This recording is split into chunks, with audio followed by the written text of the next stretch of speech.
Hello and welcome. What I want us to do, we were discussing about the visualization of this. I don't think it good when this index is like this.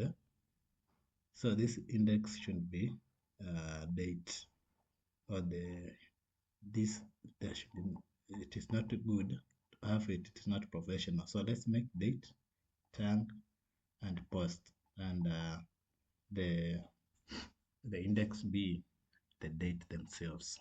So now we can do it just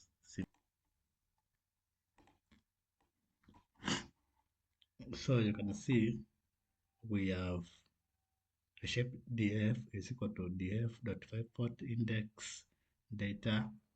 See that column, that, and value. So we are using pivot method to rearrange all the things to suit our preferences. For example, we are plotting index, and index we giving it date, column we giving tag,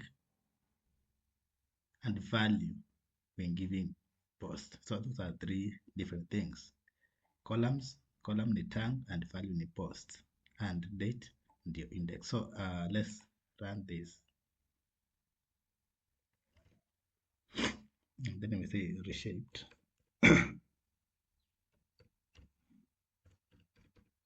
Shaped underscore df, and you can see now the date. Okay, the tag, very clean. Nothing that is not captured. So the value, this inside here is the value. So not to say what is about the value is 85, the one that is inside here. So it's like we have the column and we have the index, and the values are in the center here. So but there is something else that we want to fix. This and we want to make them zeros. Okay,